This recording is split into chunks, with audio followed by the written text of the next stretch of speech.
You're listening to the Vacation Rental Success Podcast, and this week's episode is brought to you by the kind sponsorship of Minute. Are you worried about noise complaints and unauthorized parties, or smoking in your rentals? Meet Minute, your peace of mind solution. Minute sensors discreetly monitor noise levels, occupancy, and even detect cigarette smoke, all while respecting guest privacy. Easy to install and manage from anywhere, Minute integrates seamlessly with your smart home devices and enhancing the guest experience while ensuring your property's safety. Say goodbye to sleepless nights and hello to happy neighbors and guests. Protect your investment with Minute. Check the link in the description of this episode to find Minute in our virtual vendor showcase. Without further ado, let's get this episode started. Here's your host, Heather Bayer. Have you ever struggled with your social media output? Wondered what to post, where to post, and when and how to engage? And also, have you ever wondered about your brand? Is it on point? Are you actually getting the message across to the people that you want to be talking to? In today's episode, I am talking to Alice Fry from Touchstay and Derry Green from The Secret Garden Glamping about branding, about social media, and about all things engagement. This is the Vacation Rental Success Podcast, keeping you up to date with news, views, information, and resources on this rapidly changing short-term rental business. I'm your host, Heather Bayer, and with 25 years of experience in this industry, I'm making sure you know what's hot, what's not, what's new, and what will help make your business a success.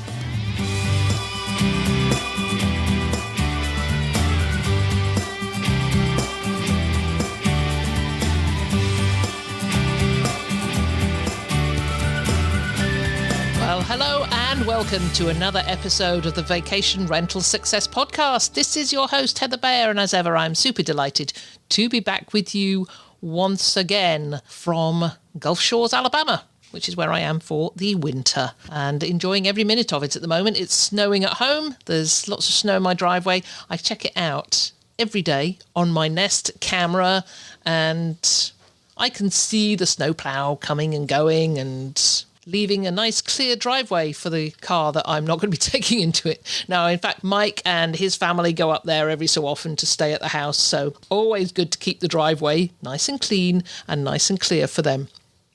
But it is nice to know that I don't have to go out and shovel it. So I promise you I'm not going to mention snow anymore. It's on my mind every day, but I will keep it away from the podcast in future. So how are you with your social media posting? How are you with your social media engagement? Where are you posting? Is it the right place? Do you have your branding right? What is branding anyway? All these questions are going to be answered today, I hope, in my discussion with Alice Fry from Touchstay and Derry Green from The Secret Garden Glamping. This all started at the VRS conference in Orlando when I met Alice for the first time, and I was really taken with, how inspiring and motivating she was. She gets so enthusiastic, and certainly on her topic of social media, she knows this subject inside and out. So it had just been a few weeks since I had talked to Derry Green at the Secret Garden Glamping, and he was talking about how much he loved engaging on social media and the fact that his social media presence was such an important part of his whole marketing effort for his business. And I do encourage you, if you haven't yet listened to my interview with Derry, that you go and listen to that as well. It's an amazing story how social media just catapulted Derry and his tiny little business of one glamping pod in his back garden into a massive endeavor, now with 13 glamping pods and some very exciting news on the horizon for the Secret Garden Glamping. And this all started with social media. So he is living proof of how things go viral and how they can change your lives and they can change the direction of your business. So in this interview, we talk about the importance of personal branding. We talk about content. effective storytelling techniques, the best way of converting social media followers into actual guests, which is what the whole purpose of this is. And we'll explore things like collaborations with influencers and how you can strike that balance between promotional content and value-added material in your posts. And we'll also touch on a little bit about how social media is changing and how that could impact us in the future. So without further ado, let's move on over to this great discussion with Alice and Derry.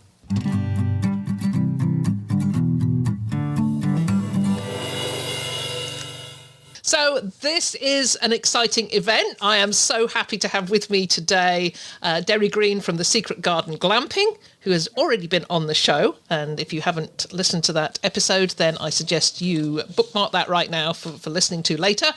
And Alice Fry, who is the social media manager at my favourite platform, TouchStay. Thank you so much. Thank you, Alice. We got the idea for this episode when we met in Orlando at the Verma conference, and so I'm glad. Really glad it's come together. So thanks. So happy to have you here.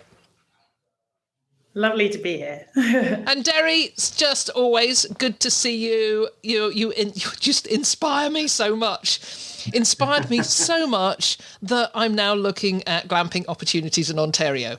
And when you think that Ontario, the temperature goes down to, it can go down to minus 30 centigrade in the winter.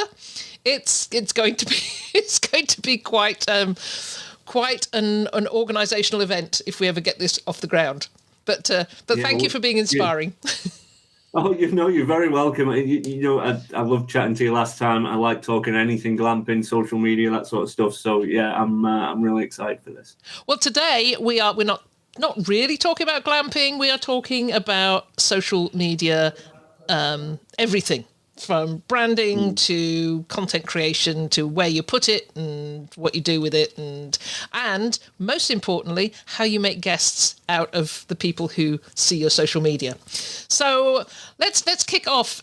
Derry, tell me about your social media experience before the Secret Garden Glamping kicked off, before you had that viral experience.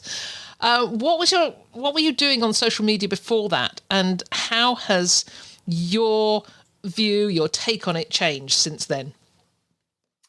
So yeah, before I started this, social media to me, I had Facebook, that was it. And it was, as far as I was concerned, social media was saying happy birthday to a friend or posting a picture of the kids. That was my total limited knowledge of social media. Didn't really engage with it much, and that was it. Obviously, when I came to doing this, I quickly realised that social media was absolutely key.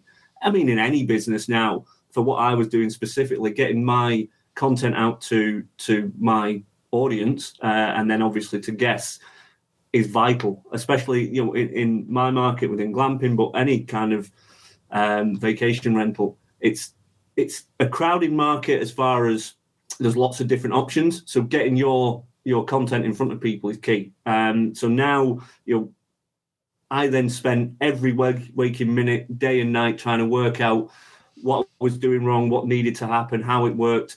And that was my journey at the start to where we are now. We're the most viewed and most followed glamping site in the UK by a country mile now. We've got 750,000 followers across social media. Last month, our reach was 10.2 million. So it's huge. We've had 500 million views online now on our content. So I quickly realised it was key, and then it's really exciting to me. It's ever changing. Everything with social media, there's always something new coming along, and trying to keep up with that, really focuses me on what I like doing. And this is all, and I need to put this into context because this is all in less than 3 years, right? Yeah. Yes. Yeah. So I started the first one was March of 2020. I actually opened the site in February of 2021. So yeah, sort of 2.5 years, coming up to 3 years of being open as a site now. Yeah.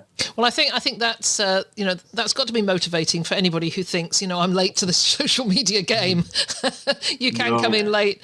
Alice, what about you? What's your background in social media before you joined TouchStay? Yeah, before here, I was working at John Lewis. For your worldwide audience, John Lewis is a retailer in the UK. And I was an influencer manager there. So basically meant collaborating with influencers to kind of feed the content on their socials. So that was some nice experience there. Before that, I worked in agency, working with lots of different companies, doing social media. And then before that, I was at WH Smith, another brand. So I've been doing it for 10 years now. It's changed a lot. Like Derry's probably witnessed, particularly in the last couple of years, I think. A lot of, we can go on to that, but a lot of stuff with video, it's definitely changed a lot. So lots of mixed stuff and now Touch Day for the last year. So yeah, it's great to hear Derry's story. I absolutely love it. So in the immortal words of Mrs. Merton, if you ever remember Mrs. Merton, anybody remember Mrs. Merton? She was. This is going back to probably the 90s. A TV personality. Love it. And her thing was, so which was your favourite? When you think of all the places you've been to, which was your favourite? It actually came from. So Mrs. Merton was this spoof character, and she would interview people, and she interviewed a World War II veteran and World War I veteran, and he sat in the front of the audience, and he said, "Yes, I was in both wars." And she said, "So you're in World War I, and you're in World War II. So tell me, which one was your favourite?" Oh wow. And that which one was your favourite has always stuck with me. So absolutely, yeah. Touch Day is clearly your favourite company now. Of course. Everyone's lovely. You're lovely. Andy's lovely. Okay, yeah. But yeah, it's been a real great experience. I think it's good. It's great because of the community. I think that's the big thing. Well, this is it. And you've done a ton of stuff with their social media output over the. How long have you been there now? A year. So, yeah, really bang on. And I've seen it changing. And clearly your influence is amazing. So I just want to start off with talking about branding, because Touch Day works so hard on their branding. Secret Garden Glamping is clearly such a recognized brand now. How important is it for owners and managers to create a personal brand? And in fact, I'll start with you, Alice. What exactly is a personal brand?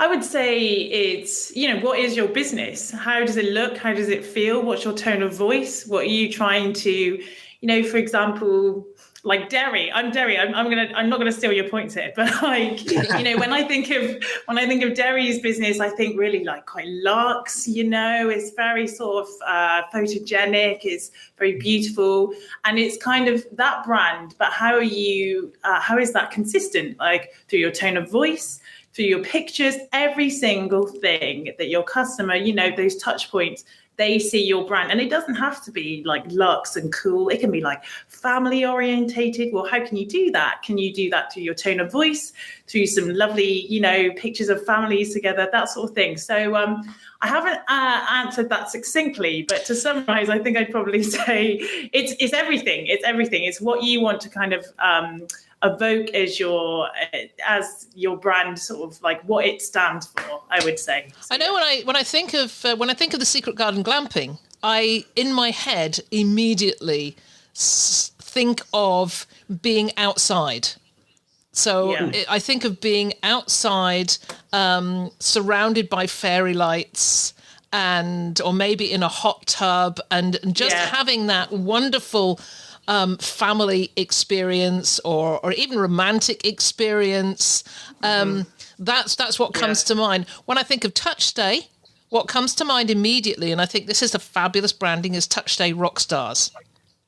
Yes, and you label all your clients rock stars, and that branding goes with you everywhere I've been. If I'm speaking at a conference, I get the little, or if I'm at a conference, I get the little tag that goes onto my lanyard that says Touch Day rock star, that says rock star. That's so true. Yeah, sorry, we're going to change it. So just so you know, Heather, we're going to give out friendship bracelets next time. Anyway, but yeah, sorry, yeah. Yeah. So how does branding mean to you, Derry? Yeah, so it's everything we just said about then. To me, it's getting across to your audience, to your customers, what's important to you, and also what's important to them. So whether that be what I do, or whether you were saying, Alice, like whether it be family orientated, whether it be sustainable, accessible, whatever it is, your brand is then distinguishing you from your competition. So, like you say, when people see my logo or my content, they know straight away it's me. They know exactly what they're getting. Every time we build a new unit, this is where you're focusing on with the brand to the site. So we're building a new unit at the minute. It went online for pre-bookings last week. It's sold out in 47 minutes, and nobody's seen a picture of it. Whoa. Nobody will see any pictures of that unit, the Wonderland, until it opens on the 19th of January. But we've built up a brand now, so people know, minimum standards, what they're expecting to get, and then we always try and exceed that. So they will book a unit that they don't know what they're getting based on our brand, because they've got trust in it. They know what we're focusing on. They know what sort of units we provide. So that builds confidence with your audience. They know what they're going to get when they come to you. And then you can then exceed expectations as you go forward. So yeah, it's getting across to your audience what's important to you and what's important to them. 47 minutes. Yeah, 47 minutes, yeah. So that's now, the Wonderland is now currently fully booked until 2025. And nobody's seen a picture of it. All it is a logo. That's it. That's all anybody knows. Nobody knows what the unit is, what's going to be there. It's going to be awesome. It's looking great. You're rivaling Glastonbury there with your ticket sales. Honestly, it's ridiculous. We have to take on extra servers every time we do a launch to make sure that we've got enough capacity on the website to have, tens and hundreds of thousands of people all trying to book at the same time. Well, this all comes down to social media, because this is how you were. Absolutely. This is how you were discovered.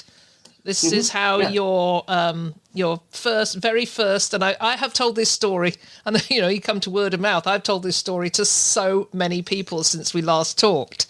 I've probably convoluted it a bit over time and probably added a few things. But the tent in the backyard, it was COVID, and you wanted to give your kids something to do, and that's how that somebody picked it up and.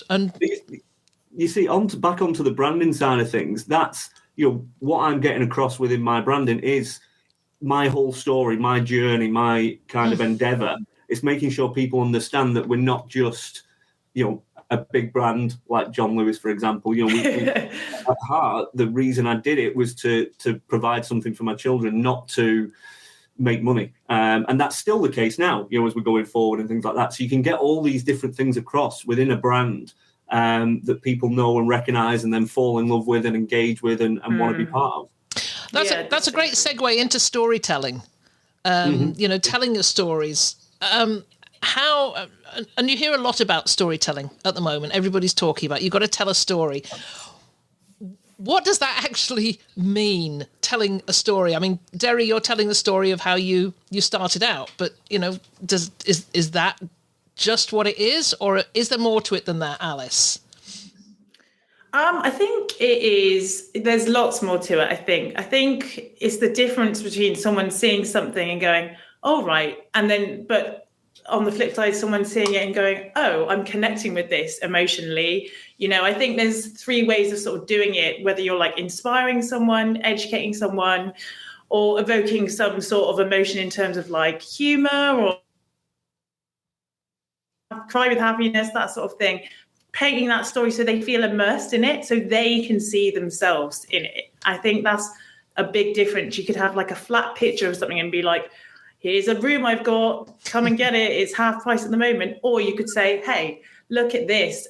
I had my morning coffee out here. It was such a great experience. It's great to get away. By the way, we have, 50% off this night. I think that's the difference. Kind of making people, it's all about immersing people into that experience. That's how I see it anyway. Derry, how do you tell stories? Can you give us a couple of examples? Do you know what? I absolutely agree with Alice. So it's all, for me, it's all about aspirational content. So as you just said then, it's you've got to create that image in their head where they can picture being there. So we do it a lot when we do our content, if you notice. So we have bar areas round by the hot tub and things. So instead, you could just leave it as, you know, as a space and that's it. But we actually stock it so it looks like a bar. We have cocktails made on the side. We have the drinks fridge full of drinks and everything else. And what you're trying to do is get the customer to imagine sitting there and drinking a cocktail at night and how they'd feel, and, you know, enjoying it with the friends and that sort of stuff. So it's creating, that aspirational point. Now, the funny thing is when you come down to it, so we have the bar fridge and everything set up. So their aspiration is they're going to sit in the hot tub all night, drinking cocktails and reconnect with friends, whatever it is. Now, the reality of that is entirely different. So the reality is we have the bar fridge, and 9 times out of 10, instead of it being full of, you know, nice drinks and champagne and everything else, it's got some sausages in there and some bacon and some bread. It's never used like that. But when they were looking at that content and when they were looking at then making a booking, the aspirational part of that was that's what they want to do. Now, it's a really good way to get people to engage with what you're doing, because they see it as well. You're not selling to them overtly, you know, it's genuine content, and that's what it needs. That's where you was kind of alluding to earlier on. There's been a big change the past couple of years with content creation, which took me back a bit, because people now don't want to be sold to. They want to see and make the decisions and the choices themselves. Now, you can point them in the right direction by doing different things like storytelling. You know, we do it quite a lot where you spend a night with us, or have, what would you do with 7 of your friends here tonight, that sort of stuff, and trying to coax them in the right direction. But you don't want to do it overtly. But, you know, the days have gone now with social media of, you know, openly pushing stuff into their faces, trying to sell to them over and over again. They don't want that experience anymore. Yeah, I think that's so important. Let's go on to this content thing, but how content has changed. You know, I was years ago, I was just so an avid Twitter user. And I even wrote a course on how to use Twitter and how to engage with journalists and other media folk on Twitter. And I haven't used Twitter for a long time. Certainly not using X right now. I know Tyann is still out there using Twitter, but then I think she uses absolutely everything. Tyann Marcink with 28 hours in her day as opposed to the 24 that we all have. She uses those extra 4 hours so well. But what you know, Alice, how's the whole business of platforms changed? Before we go into content, what about platforms? Because, you know, 10 years ago we didn't have TikTok. We now have X. What happened to the ones that have disappeared? This is a really great question, actually. And it sort of relates to what Derry and I were saying, in the sense that you can't really just promote the way that you used to. You can't just go, hey, this is yours, I'm telling you to have it, you have it. They've got to really feel immersed and engaged with it. And I think platforms like TikTok, because they're so immersive and they're so fast, and so it kind of immediately kind of tends to lean on that way that we now learn. We want it quickly. We want everything so fast in our lives. We want something tomorrow on Amazon, we can go and get it. And, like, you know, that sort of thing, it's now changed into the way that we kind of digest our media. So I think it's all kind of changed with the way, like, I mean, maybe like MySpace, right? Do you remember that? And like platforms like that, where it was kind of maybe just like a one-way dialogue. Now it's like a two-way thing. Like, you'll have like videos on TikTok where people are like, oh my gosh, this is so much fun, I can jump on this trend. And the same way with like the way that Facebook and Instagram sort of work now. Like it's a bit of a, in terms of target market, it's an older generation that are on Facebook. Don't get me wrong, there's a big mix, but it's a higher percentage. And then on Instagram, it's a bit of a mix. And then on TikTok, mega Gen Z. So it depends who you're targeting. But yeah, I would say the messaging, hugely video, because now people want to see it. They don't want to, they want to feel like they're in there. And if you do use, just photography, not just because it's amazing, but like it's got to look slick. And like, it can't look, it's got to look very, very good for it to sort of fly. And maybe it might not be photography, maybe it'd be something funny like a meme or something, but it's got to really hit the nail on the head, I think, in terms of humor. So yeah, I think it's definitely changed in terms of the way we digest our media. That's definitely changed. Derry, what about what platforms are you strongest on? So to be fair, we have a strong following across all the platforms. Our biggest is still Facebook. 330,000 followers on Facebook. So it's still our biggest one. TikTok is the elephant in the room. That's the big change that's happened. So, when TikTok came along, we was kind of an early adopter to TikTok. And I found it so strange to use. I was used to creating for Facebook, really, really kind of slick promotional videos that were kind of longer form, and it took you through I loved them. I absolutely loved them. And it took you through a journey. So it started, as you're walking down the path and through the trees and, eventually getting to the unit and then finally revealing the unit. And that, when TikTok came out, that content just bombed. It did not work. TikTok has thrown it the other way around. So you want the end of the video at the start and you reverse it. So you want the big reveal instantly, which I didn't like. I genuinely didn't like it. And it took me a good little while to get my head around how TikTok as a platform worked, how the algorithms worked and what it was doing. Now, I do like it. It's harder to tell stories on TikTok because you've got shorter time to do it and you're doing it in reverse in theory. But with Facebook and Instagram now, TikTok's come along, took a huge share off them. And all they've done to kind of, come back against it is copy them. That's the top and bottom. So prime example, last week we had a video on TikTok. It did about 1.2, 1.3 million views. Took that exact same video, put it on Facebook. Facebook was about 2.2 million. Instagram, 3.6 million, I think it was. TikTok now, I use TikTok as a platform because the brilliant thing with TikTok, to me, it's like a test, basically. So I can test as much content as I want on there. There's no limit to it. You can put on 100 videos a day if you want.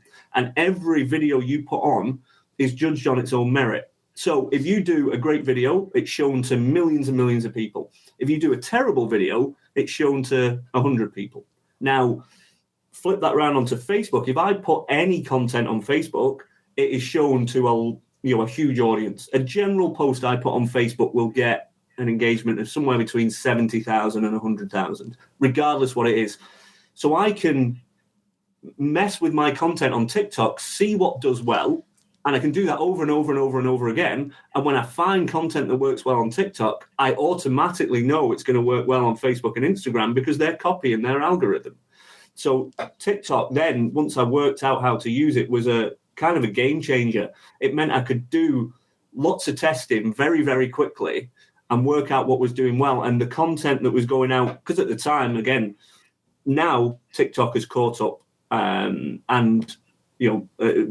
exceeded our Instagram following now, although that's been going really good recently.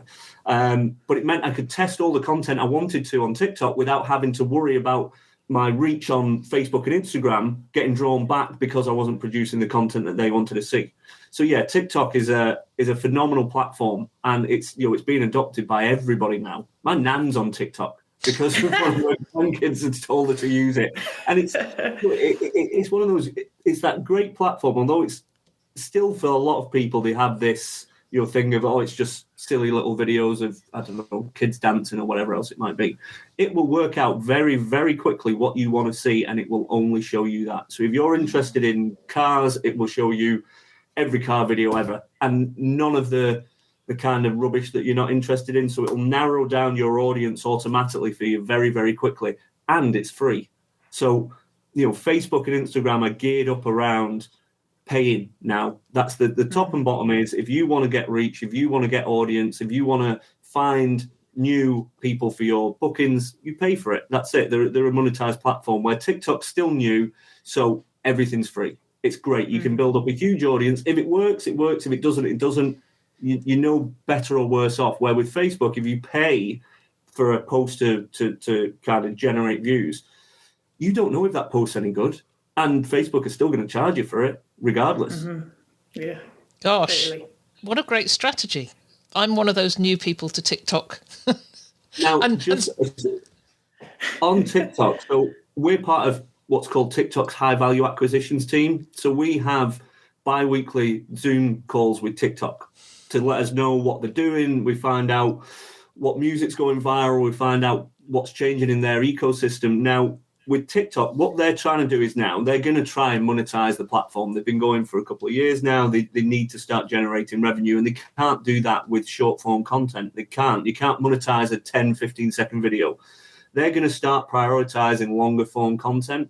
And what they want TikTok to be is basically a new Google stroke TripAdvisor platform. So the way they see it is, you will see a product for sale, whether it be a new kettle, a vacation rental, a car, whatever it is. You'll then search for that item on TikTok, and you will find genuine content of what that item's like to use, to stay in, whatever it might be. Because review sites now, for example, TripAdvisor, even Google reviews, people are kind of done with it. They know the people leaving 5-star reviews probably just really like it. The people leaving 1-star reviews are probably just, it's not for them. And you can't really judge your business now based on TripAdvisor, Google reviews. So if they see, before, when I put out content, it would be on a beautiful sunny day with no wind, and everything would be in the perfect place to look good for that video. When a customer makes one, it might be a rainy day in November when the decking's covered in leaves. But if they look at that and the customers that were there are having a great time, regardless of what it looked like, then they know that that's genuine. They know the people who enjoyed it, who were here, had a great time. And they take that as an indicator, right, we can book because we know this content's genuine. And again, when it comes to content now on TikTok, it's all about making you, even if it is trying to sell something or trying to put your content out there, you're still trying to come across as genuine so that people believe it is. Because again, if you try and sell on TikTok, bad, does not work. I'm going to break into the interview for just a few moments to hear about our sponsor, Minute. We'll be right back with more great conversation shortly.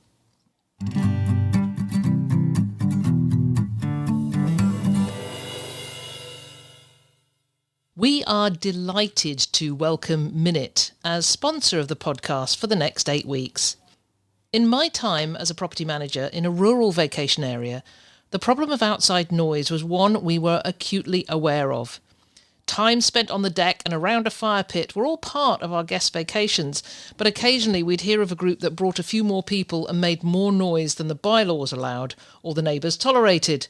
We would end up hearing about it after the guests had left, but the neighbours remained really unhappy. It did nothing for our reputation or for our owners' relationship with their community. If we could have had outside noise monitors then, we would have been in a much better place to nip a party in the bud or just advise our guests their noise level was going above what was acceptable. With a noise monitor from Minute, we could have had this invaluable help and could have saved some challenging situations along the way. And of course, Minute does so much more than outdoor monitoring. There's noise and occupancy monitoring inside, cigarette detection, and you can integrate it with your smart lock to make check-ins and check-outs easier, as well as tracking temperature and humidity to ensure your guests have a really comfortable stay. We'll be sharing more about Minute over the next few weeks and encourage you to go to the Minute website to find out more about this great product.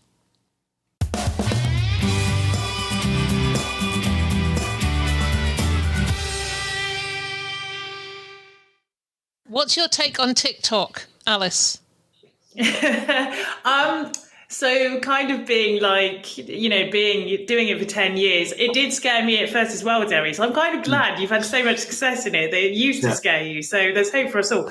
I think it's great because I think you can have a niche and you can go. There's people doing some amazing things out there that they wouldn't necessarily have even had the platform before. For example, I was talking to a guy the other day that he was at a tourism award, and he has a glamping site, and he also on the side trims horses' hooves.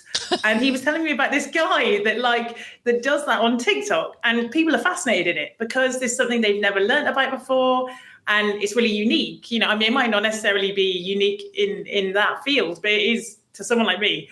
And it's great. It's so great. And if you, exactly like Derry's saying, if you aren't overly promotional, if you're trying to bring that value, which is, above everything, is what you should be trying to do, give value. But if you'll be able to do that in a really quick, succinct way, then boom, you're able to do it. You see people that kind of put, just the odd video. It is hard, it is. But you can put the odd video out there of something that's, quite interesting, and they can go nuts. And so there's some great opportunities in there, as long as you're not frightened to do it. You just need to do it. I think people have been saying this for years. Video it's easy. You just get behind your phone. That's it. But I think it's becoming more and more comfortable. But I think there's still a lot of people out there that just don't like that idea of being in front of that camera. But of course, you don't have to be. You don't have to be you in front of the camera. That whole business about TikTok got me thinking about Booking.com's sustainability report, and the fact that it's Gen Z, the Gen Z generation, that where 70% of them are looking for more sustainable options when they go traveling. And which is why that people in short-term rentals should be focusing a lot more on their sustainability features. And that just got me thinking about how useful TikTok that would be to do that focus. Well, you're absolutely correct, because any sustainable stuff that we have, we're doing a lot of battery storage, solar power, wind power. That content absolutely bombs on Facebook. Absolutely bombs. I would love to do more content about it, but I know my audience on Facebook isn't looking for it.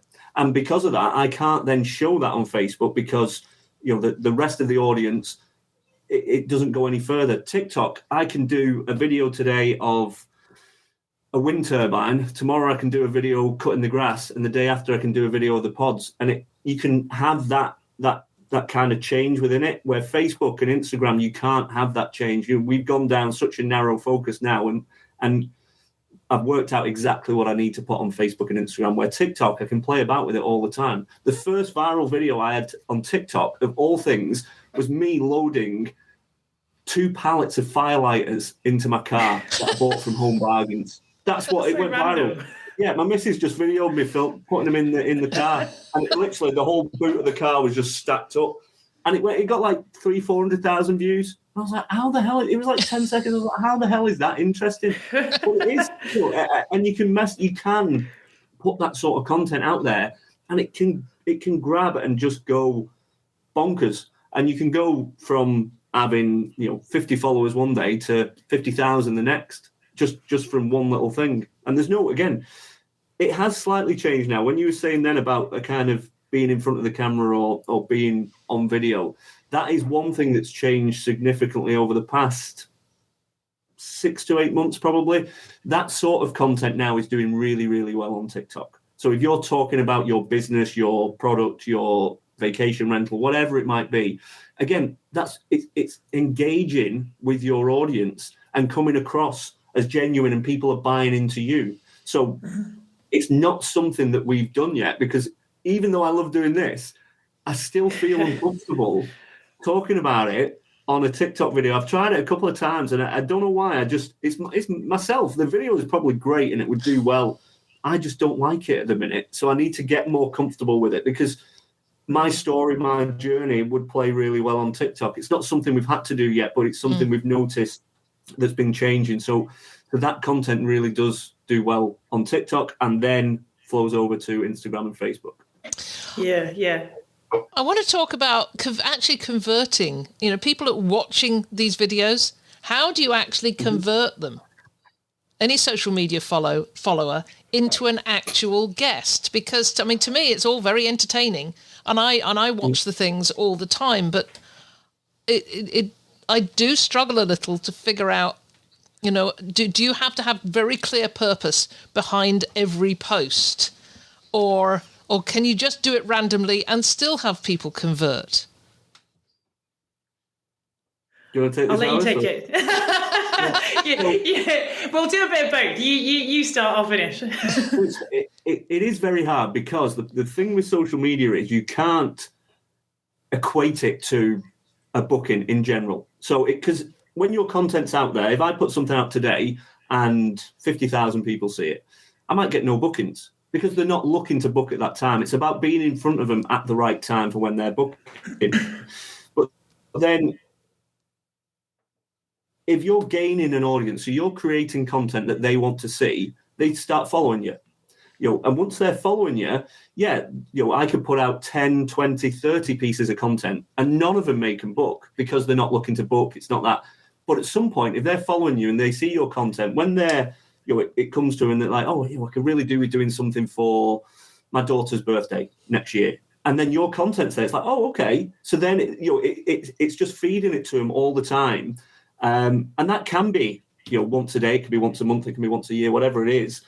Consistency is key. Getting your content out there, clear, over, and people assume it needs to be every day or 10 times a day or anything like that. It doesn't. What you're trying to create is content to engage people, not to sell to them, to get them to follow you and interact with your content. Facebook, Instagram, and TikTok will do the rest. When they're looking, Facebook, again, the algorithms now, they know when somebody's been on Google to search for a holiday. Next time they go on TikTok, I guarantee you they will show your content to them. That's it. You don't have to do the legwork for it anymore. They know, the platforms know who's looking at what, when, and where. So, if I search on my phone now some new work boots, next time I go on TikTok, I guarantee there'll be a TikTok video of a certain brand of work boots showing me it, because they know I'm going to engage with it, and then it follows through from there. So it's not necessarily about targeting, specific times a year or specific guests or anything like that. It's just making sure your content's out there, so when they're ready to book, you're there in front of them. Yeah, perfect. I'll just add a little bit to that, because Derry's nailed it as usual. But I would say also just make sure if you're promoting something on your stories, a little bit trickier with your grid content, because obviously you can't put a direct link on it, but put those swipe up links, track them, make sure that anything you're doing does have those trackable links. Make sure you've got your bio all sorted out, it's all tracked up, and that you can see how people are converting with it. If there's a particular bit on your site that, someone's particularly looking at, say, for example, like with Derry, the upsells, like what can you get when you're actually on site? Make sure that you do a bit of content around that. Actually kind of look at what people are interested in, try and convert them, work backwards slightly. But any point, make sure that you are looking at the analytics and how they're actually, making sure you're sending them to the right place as well. And also things like, this is old school, but it does work. But like things like competitions, even like, that's a really old school thing to do years ago, but it still works now. And if you can drive them to a page where they're putting in their details, then maybe you can get from them like their email, their certain demographics about themselves, like details about themselves, like they've got family, where they live, etc., etc. Obviously, of course, doing it within all above board within your privacy policy, etc. But make sure you've got that, so then you can put them into a newsletter, and then so kind of like getting them and then promoting to them further really helps as well. Alice, you've hit the nail on the head there, because that's exactly what I do.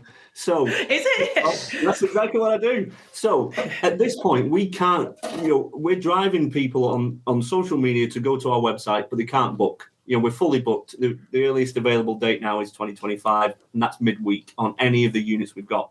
So you're right, we're converting all these people from social media to the website and can do nothing with them. So we're losing them. So what you just said is exactly right. It might be old school, but I love it. So on TikTok, you're allowed one link on there on the top of your bio. You click on that link, it will take you to a competition page on my website. And once a month, we do a competition. So we've generated the lead, got them to the website. We then get them to fill in the details. They're in for a chance to win, a night down here. We've then captured their details for when we do have availability, when we're doing more things, when we're opening more sites, more units. That's exactly how I do it. And that's what I do on TikTok because, we can't generate, we're not putting any offers out. We're not putting any new dates out, that sort of stuff. So we're literally doing a data capture to try and get that, that information from them so we know where they are and who they are. Amazing. Great stuff. You've talked about analytics and measurement and, to me, it's sort of I'm a strategy person, and analytics is sort of down in the depths, in the weeds, but it's so important. Do you have to be a social media manager, or be really geared up to all these different platforms to know how to do the measurement? For somebody who's just ordinarily out there wanting to do a couple of TikTok videos and get going on their social media strategy, how important is that? Analytics and following what happens to those posts. Alice. Oh, yeah. I was going to go straight in there. It's so important. And even if I ever take a moment where I haven't looked at something, you're suddenly like, oh, I don't really know how that did. It's just out there in the open and you're not really sure. So it's so important because otherwise you might spend a load of time doing something and it might completely bomb. So you need to learn from it and you need to see what's working and what's not. And also you just need to see what's resonating basically. And you can do it at any kind of level of your social media experience. You can go on your insights on Instagram, very easy. And just have a little look. When you've got the professional dashboard, you can have a little look and see how each post has performed. Also, there are lots of different, like Hootsuite, Later, all those sort of things. Other places are available, but you can use all them, and you can have a free trial. And there's a big community out there on their sites themselves answering questions, anything like that. And it's pretty easy to just plug in and go. And particularly with Facebook as well, you can have a little look in the back end there and just see what's performing and what's not. So I would say, yes, very, very important, because you don't want to just keep putting content out there into a black hole and not really knowing what's happening and if it's working. And you can do it at any level. So, yeah. Yeah, and it's clearly important to you, Derry, and you do it. You follow everything. Yeah, well, as Alice just said then, Meta give you all the tools you need to do it. They literally pin it out for you in a it's kind of like a game. It's like getting different levels, and you kind of because again they're doing the same thing. They're trying to engage with you, so you use their platform. They're doing the same principles as what we're doing. So Meta will give you all the tools to see every bit of data, who's there, what they're doing, why they're doing it, what posts are doing well. You can do we do benchmarking. So you can benchmark yourself against other businesses that and see how well you're doing against them, what content they're doing. That's always a good place to start. If you just come into it and you have no idea what to create, look at what others are doing. Look at what other posts, what people are doing, which is doing well, and create content based around that. I do the same thing with my own content. So I put out 10, 15, 20 videos, and I see which one of them does well, and then I hone in on that one and do 10 or 15 more that are similar to that to try and work out these analytics. Because they'll never tell you what the analytics are. They're changing constantly and how it works. TikTok specifically is a mind-blowing one because it doesn't seem to have any rhyme or reason to it at times, where Facebook and Instagram, you can see patterns through it to see why stuff does well. But yeah, they give you all the data. So if you're just starting out, benchmark a couple of other sites, whether that be locally to you or bigger people within the market, see what they're doing and start there. If you want ideas, just start there, see what's doing well. And again, if they're performing quite well with them, it's a good place to start rather than, starting off on your own. You mentioned, you talked about a video that of you loading up all these fire starters in the back of your car. Yeah. Right. Can you give me some other examples of videos that have done really, really well? Because you just said, I looked at 10 to 15 videos, and I'm thinking, well, what's in these 10 to 15 videos? What are you actually out there filming? So our content is literally just the units of cells. So they always pretty much start off on the same script now, especially because of TikTok. So they'll start off with whether it be opening a gate, opening a door, opening a hot tub lid, something that draws you in. It's all about that first 3 seconds, which is the hook. It's not really 3 seconds, to be fair. It's more like 1.5 seconds. So getting that first little thing, what's behind that door? What's around that corner, whatever it might be. And then what we're testing is we're doing it on a micro scale now. So we'll do 10 videos, which you would pretty much think of the same video. It might be a different soundtrack. It might be a different speed. It might be a different color font, even down to stuff like that, where the text appears, where it goes to, whether it's relating to what we're doing on the site or whether it's relating to what we're doing on the unit. So we're honing down kind of micro details, which you don't really need to worry about at the start. We're just working out, for example, the one last week, that was content of our treehouse. So it started off walking up because you go up steps where the slide is, and then you go across a bridge into the unit. And we was trying to work out how much of that journey we could extend, because like I say, it is constantly changing. Before, that would have been a whole 30-second intro going up the stairs and exploring before you go into the unit. And we're trying to, because the reveal is opening the gate to the unit after you go across the bridge and seeing all the lights and everything else. So we're trying to see how far we can extend that to tell more of a story. And it's hard, because if you go too far, it gets nothing. And if it's too little, it's getting nothing. So it's playing about with that. But that's what the content we're creating is all around the units at the moment, and different things that you can do in the units, whether that be specific ones about the hot tubs or the pool tables or the saunas or whatever it might be within that part of the video. But that's the content that we're creating at the moment. I think that's great, because I think a lot of people think, when they're trying to think of their content, they're thinking, or they're going too deep into their thinking. Yeah. Vacation rentals, it's pretty easy. What the people want to see where they're staying, and they want to see that quickly. Whether that be, if it's a house, it's opening the front door and showing them in a space, or it could be showing them the outdoor space. Whatever it is, you can do it really well with holiday rentals, that sort of stuff, because that's what they want. They want the big reveal. They want to know what's behind there. As soon as you've hooked them for that first 1.5 seconds to 3 seconds, that's TikTok and Facebook and Instagram's kind of cue that somebody's interested in that content, because you'll see it dip off. If we do a 30-second video, by second 29, the audience is down to 1%, 2%, 3%, that sort of stuff. But it doesn't really matter, because at the start it was really, really engaging, and that then gives TikTok and Facebook and Instagram the kind of key to go, right, let's show it to more people. And that's what you're trying to do. The job all the time is, from my point of view, I always see social media as, I have three customers, really. We've got 750,000 on social media, but really I've only got 3. I've got Facebook, Instagram, and TikTok. All I'm trying to do is impress them enough that they'll show my content to millions of other people.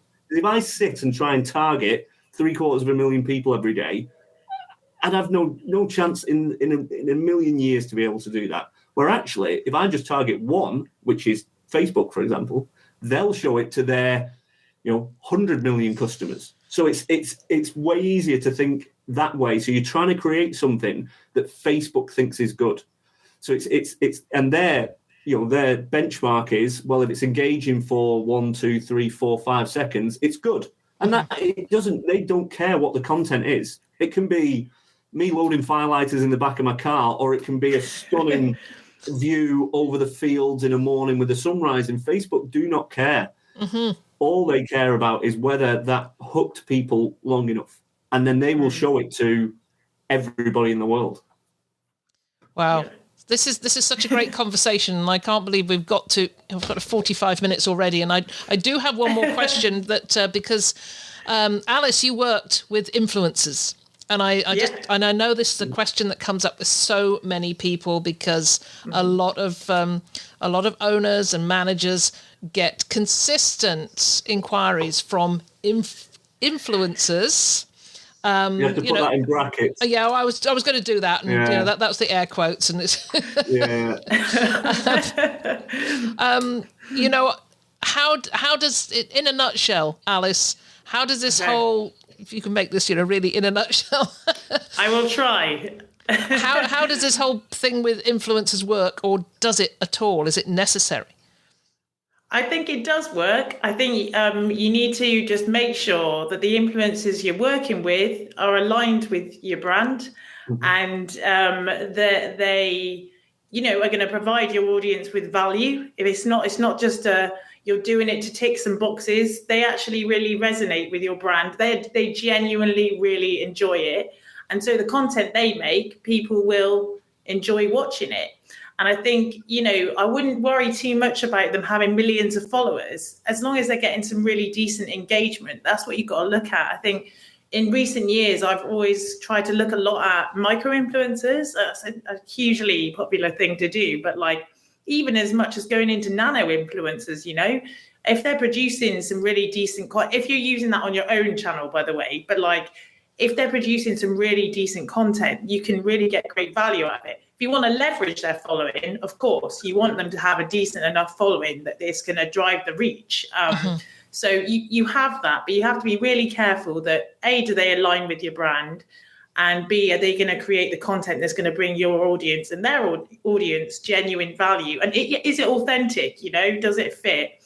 And I've definitely had some really great experience where conversions have been pushed sky high. But you need to watch the everything just sort of aligns. I think. Yeah. I'm sure, Derry, you get inundated with requests.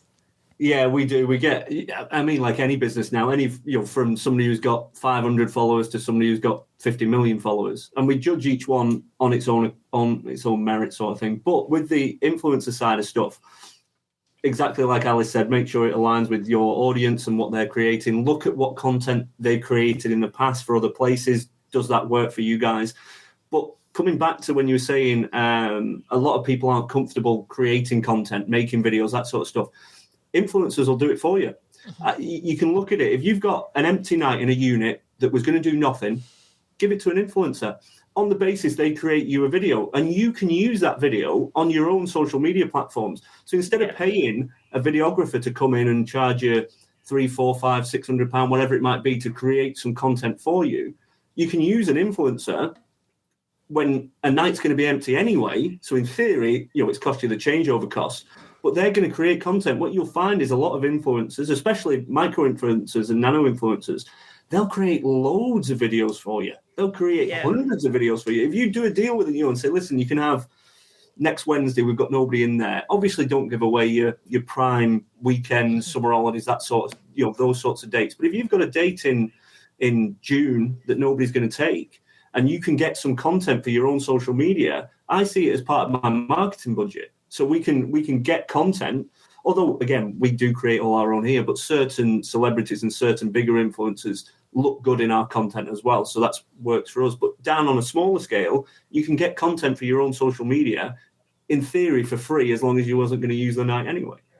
Yeah. That I think this is inspiring me to perhaps do a completely separate episode on influencer marketing, because we really have come to the end of our time, and it's just gone so fast, and you have both been so generous with your tips and your recommendations and your suggestions that I'm sure people are going to find this super useful.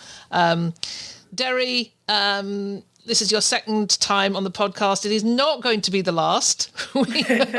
We will revisit this, and you're so generous to say, yes, I'll come back again. I love it. I could sit here and talk about this for the next 6-7 hours. You need to do like a long form one where we're here just having chat all day long. But it's a subject I love. It really is. And any way that I can help other people to do what we've done, I genuinely see it as it's like the old saying, a rising tide raises all ships. If we're all creating good content, then, you look at, in the UK, we've got the Travelodge. I've done a whole thing, an advert on glamping. And do you know what? The advert is great. It makes me laugh. But it's basically they're losing market share to us. So if I can get other glamping sites to all create great content, it's going to overtake theirs. So I may as well help everybody do it. Yeah. And then with, teaming up with somebody like Alice from TouchStay, TouchStay is an amazing platform to get, your guests engaged in what you're doing. Because it doesn't have to just be social media. It all blends into one. Your social media, your website, your welcome guides. It all works together. It's really good. Yeah, well, I'm glad you mentioned TouchStay because I don't have to tell Yeah, me too. I've asked Alice to talk about TouchStay. I didn't do it, which is hilarious. Well, you know what an advocate of TouchStay I am. My company, Cottage Link Rental Management, is still using TouchStay and probably still will for the foreseeable future. And so it's always a favourite of mine. And the team at TouchStay is the best. So you're an influencer, Heather. You're an influencer. I'm an influencer for TouchStay. Thank you. I agree. TouchStay is phenomenal. It has honestly been a game changer for me. Our guest engagement rate and our feedback from it has been phenomenal. It gives us another point of call where we can put content on for people to engage with, and they do. They sit there and read every single thing on there. They know more about this site than I do. Oh, brilliant. Derry, we're going to clip that up. For those of you listening, the information on TouchStay will be on the show notes, as will the link to the Secret Garden Glamping. And I'm going to pull out all your social media links as well, Derry, so people can go in and take a look and see what you're doing. Thank you both. It's been an absolute pleasure to have you with me. No worries.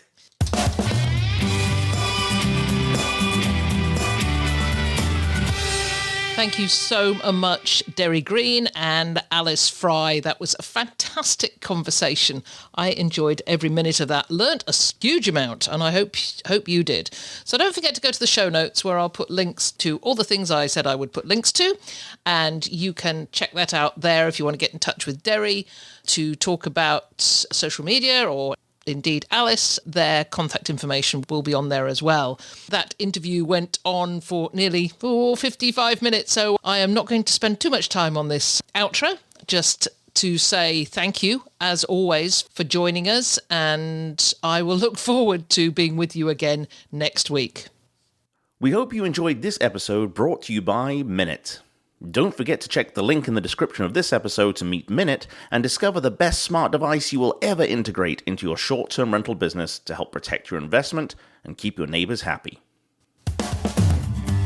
It's been a pleasure as ever being with you. If there's anything you'd like to comment on, then join the conversation on the show notes for the episode at vacationrentalformula.com. We'd love to hear from you, and I look forward to being with you again next week.